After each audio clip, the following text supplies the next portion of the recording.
Walang iglesia ni Kristo na dapat na nadidepress.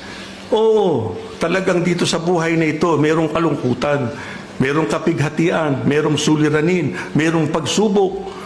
Pero pagka ang Diyos nakasama natin sa ating buhay, pinatunayan natin sa Diyos ang taas ng kalidad ng ating pananampalataya, hindi natin pinayagang tayo ay bumitiw sa ating paglilingkod sa Kanya, masasabi rin natin yung sinabi ng lingkod ng Diyos, kumalma ka na, huminahon ka na, sapagkat pasasaganain ka ng Panginoon sa lahat ng mga pagpapala.